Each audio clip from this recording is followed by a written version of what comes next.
ကရင်တမတကြီးကကရင်နိုင်ငံထူထောင်ပြီးတော့ဘာဖြစ်လို့ကရင်မြို့တော်မှာမနေတာလဲသူများနိုင်ငံတမတကြီးတွေကလေတမတဖြစ်ပြီးဆိုရင်မြို့တော်ထဲမှာနေတာအခုကရင်နိုင်ငံမှာဆိုရင်မြို့တော်ကတော့ဖတ်အံပေါ့အခုတမတကြီးကတမတဖြစ်ပြီးတော့ဘာဖြစ်လို့မြို့တော်မှာမနေဘဲနဲ့ထိုင်းနေစားမှာတော့နေရတာလေတမတကြီးဘာတွေကြောက်နေတာလဲနော်ဖြစ်လို့ရမလားရှင်ကျွန်တော်ကတမတတော့တမတပဲတောင်းကြည့်တဲ့တမတတော့မဟုတ်ပါနော်တမတဖြစ်ချင်လို့ကျွန်တော်ဖြစ်တာပါနော်ဘယ်သူမှကျွန်တော်မတင်ပြမနဲ့ကျွန်တော်ဖြစ်တာပါအဲကြောင့်အခုတောင်းလိုက်ရေးလည်းမပြီးသေးဘူးမင်းအောင်လိုက်လည်းမသေးသေးဘူးကျွန်တော်ကတမတဖြစ်ပြီးကျွန်တော်ကြုံညာလိုက်ပြီးကျွန်တော်ကအဲ့ဒီနေရာမှာသွားနေလို့စင်မင်းအောင်လိုက်တီးလို့စင်ကျွန်တော်ပေါင်900ဘုံနဲ့ကျဲသားမှာပေါ့အဲကြောင့်ကျွန်တော်ကတောင်းလိုက်ရေးစားကြတဲ့ထိုင်းနေစားမှာပဲကျွန်တော်ရွေးချယ်ပြီးတော့နေတာဘာဖြစ်လို့လဲဆိုတော့တခုခုဖြစ်လာလို့စင်ကျွန်တော်ထိုင်းနိုင်ငံမှာထွက်ပြေးလို့ရအောင်လေအော်ဆလာဆိုင်အားလုံးမင်္ဂလာပါအခုကရင်နိုင်ငံတော်ကစီးပြီးဆိုတော့ကျမတို့ကရင်တမတကြီးကိုတွားပြီးတော့ interview လုပ်ရအောင်နော်ကရင်တမတကြီးကိုကျမတခုလောက် interview ချင်ပါတယ်ရှင်ဟုတ်ကဲ့သိချင်တာကိုမေးပါခင်ဗျာကရင်နိုင်ငံထူထောင်ပြီးကရင်တမတဖြစ်တာဘယ်နိုင်ငံပဲတိုင်းရင်းသားတွေကအသိအမှတ်ပြုကြိုဆိုကြောင်းဘယ်တုံးလွာတွေပါထားလဲဆိုတာနည်းနည်းတော့ဖြည့်ပေးပါအောင်ရှင်ကျမတို့စောင့်ကြည့်နေတာကတော့မြစ်စစ်မောက်တာလားမြစ်စစ်လဲတာလားမသိဘူးဘယ်နိုင်ငံဘယ်ပြည်သူဘယ်တိုင်းရင်းသားမှမတွေ့လို့လေအဲ့ဒါဆက်စရာမကောင်းဘူးလားဆိုတာခံစားရလားလို့သိချင်လို့ပါရှင်ကရင်နိုင်ငံထူထောင်တာတခြားတိုင်းရင်းသားတွေအသိအမှတ်ပြုလဲပြဿနာမရှိဘူးတခြားကမ္ဘာလူတွေတခြားနိုင်ငံတွေအသိအမှတ်ပြုလဲပြဿနာမရှိဘူးကျွန်တော်နဲ့ကျွန်တော်မယားနဲ့ကျွန်တော်တပည့်တွေနဲ့ကျွန်တော်အဖွဲ့အစည်းတွေနဲ့ပေါ့နော်ကျွန်တော်လူတွေတယောက်2ယောက်နဲ့ပြီးတော့ထိုင်းသတင်းထောက်400 5ယောက်နဲ့ကျွန်တော်ကိုထောက်ခံလို့စင်ရပြီဒါအာနာစင်အုပ်ချုပ်တဲ့နိုင်ငံကိုဘာပဲလှုပ်လို့ရတယ်လက်နဲ့ကန်တိုင်းတမတဖြစ်ရှင်လို့စင်ဖြစ်လို့ရတယ်နိုင်ငံထူထောင်မယ်ဆိုလဲထူထောင်လို့ရတယ်ဒီမြန်မာတနိုင်ငံလုံးက10နိုင်ငံထူထောင်မယ်ဆိုလဲရတယ်ဒီမြန်မာတနိုင်ငံလုံးကတမတအယောက်100စီးမယ်ဆိုလဲစီးလို့ရတယ်တရားဥပဒေမရှိတဲ့နိုင်ငံမှာကျွန်တော်တို့လှုပ်ချင်တာလှုပ်မှာပဲဒီကော်တူလေးနိုင်ငံကကျွန်တော်တို့မျောလင့်ချက်ကျွန်တော်တို့ရဲ့အိမ်မက်ကျွန်တော်တို့ငယ်တုန်းကအဲကြောင့်ကော်တူလေးနိုင်ငံထူထောင်ဖို့ဒီချိန်မှာဘယ်သူမှလက်မခံဘယ်သူမှမထောက်ခံလဲကျွန်တော်တို့ရအောင်ထူထောင်မှာပဲကျွန်တော်လိုချင်တဲ့အရာကျွန်တော်ထူထောင်လို့ရလို့စင်တော်ပြီပြည်သူတွေထောက်ခံလားမထောက်ခံလားတိုင်းရင်းသားတွေတခြားကဘာလူတွေအသိမှပြပြမပြပ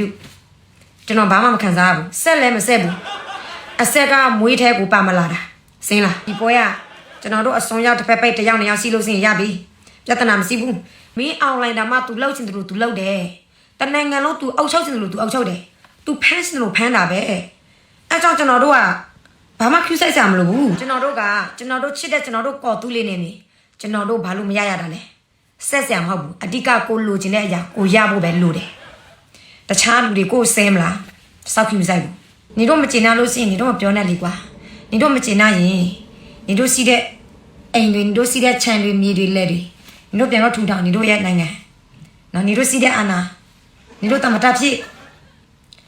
ပြောပြီးနော်ဒါမင်းအွန်လိုင်းအောက်ချုပ်တဲ့နိုင်ငံတရားဥပဒေမရှိဘူးကိုလှုပ်ချင်တယ်လို့ကိုလှုပ်လို့ရတယ်တမတဖြစ်ချင်လားနိုင်ငံထူထောင်ချင်လားလှုပ်လို့ရတယ်ဟုတ်လားတမတကြီးအဲ့ဆိုရင်ကျမလည်းအဖေမေပေးထားတဲ့လေခွဲ9ခွဲစီးတယ်မြေပေါ့မြေ9ခွဲပေါ့မောင်နှမ9ယောက်အဲ့ဆိုရင်ကျမလည်းအိမ်ပြန်ပြီးတော့အဲ့ဒီမြေ9ခွဲထဲမှာလေဘယ်လိုကွာမလဲနိုင်ငံ9နိုင်ငံထူထောင်လိုက်မယ်ပြီးတော့တမတလည်း9ယောက်ဖြစ်လိုက်မယ်ဒါနဲ့တမတကြီးတို့တော်လိုင်းရေးပြီးတဲ့အခါပေါ့နိုင်ငံရေးကောင်းလာတဲ့အချိန်တမတကြီးဘာလို့ဆက်လုံးမလဲဆိုတာနည်းနည်းဖြည့်ပေးပါအောင်ရှင်အဲ့ဒီချိန်မှာကျွန်တော်ဘာမှမပူဘူးတော်လိုင်းရေးစကြတဲ့ကကျွန်တော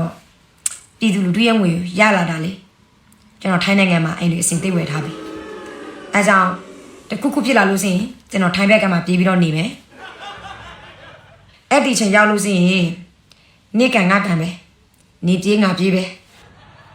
အဲ့ဒါဆိုရင်တမတနောက်လိုက်တဲ့လူတွေတမတကိုထောက်ခံတဲ့လူတွေကရောရှင်ဘယ်လိုလုပ်ကြမလဲအဲ့ဒါသူတို့ရဲ့ကံပေါ့သူတို့ပိန်လို့သူတို့ခံပေါ့ငါကတော့ငါလူချင်းတဲ့အရာငါရပြီဆိုတော့ပြဿနာအနောက်မှာလိုက်လာလို့ရှိရင်ကျွန်တော်မသိတော့ဘူးနော်စီလို့ရှိရင်ကျွန်တော်အဖမ်းမခံချင်ဘူးကျွန်တော်ကတော့ပြေးမှာပဲထိုင်းနိုင်ငံမှာတမတကြီးရေခေါင်းဆောင်ဆိုတာကိုလူမျိုးကိုပြည်သူတွေမလွတ်မြောက်မချင်းတမတခေါင်းဆောင်လို့မရဘူးခေါင်းဆောင်ပြီးသားရမယ်ခေါင်းဆောင်မဖြစ်ရဘူးနော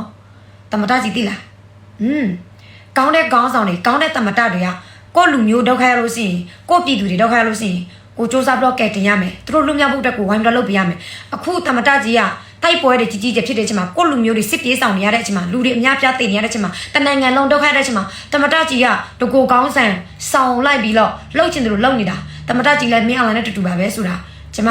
မြင်ပါတယ်ရှင်နေပြောတာမမဘူးကျွန်တော်ကတမတတော့တမတပဲတောင်းကြည့်တဲ့တမတတော့မဟုတ်ပါနော်ကျွန်တော်လည်းသူနဲ့တူပါပဲခမည်းအရန်တော်တယ်ကျမလေးဟိုမပြန်ခင်မှာတမတကြီးကိုစကားတစ်ခွန်းလောက်နှောက်ဆက်ပြစီနော်ဟိုကျမကတော့စိတ်မဆူနဲ့တော့တမတကြီးနော်ဟိုကျမပြောရှင်တာတော့အခုတမတကြီးထူထောင်နေတဲ့ဒီကော်တူးလေးနိုင်ငံကလေဟို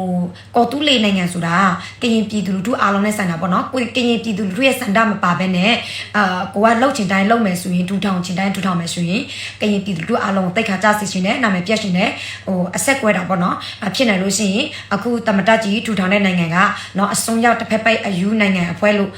နိုင်ငံတော်လို့ဟိုတမတကြီးတတ်မှတ်လိုက်ပါနော်ဟိုကော်တူးလေးနိုင်ငံလို့မတတ်မှတ်ပါနဲ့နော်ကော်တူးလေးနိုင်ငံတတ်မှတ်မယ်ဆိုရင်တရားဝင်ရမယ်စစ်မှန်တဲ့ဒီမိုကရေစီရပြီးမှကော်တူးနိုင်ငံထူထောင်မယ်ဆိုရင်လည်းကရင်ပြည်သူလူထုတွေအားလုံးရဲ့စန္ဒသဘောတရားပါဝင်မှသာလင်ထောက်ခံမှသာလင်ကျမတို့တရားဝင်ကော်တူးလေးနိုင်ငံလောက်မှာပါရှင်အခုတရားမဝင်တဲ့နိုင်ငံကိုထူထောင်ခြင်းထူထောင်လို့ရှိရင်မအားလားနိုင်ငံတလူမျိုးပဲဖြစ်သွားမှာဆိုလို့အကြောင်းသမီးတို့ကျမတို့ကလက်မခံပါဘူးရှင်အဲ့ဒါလိုမျိုးနိုင်ငံနာမည်တတ်မယ်ဆိုရင်ကျွန်တော်ရဲ့တစ်ဖက်ပိုက်အဖွဲတွေကိုကျွန်တော်မေးရအောင်မယ်သူတို့သဘောတူပါမလားပေါ့နော်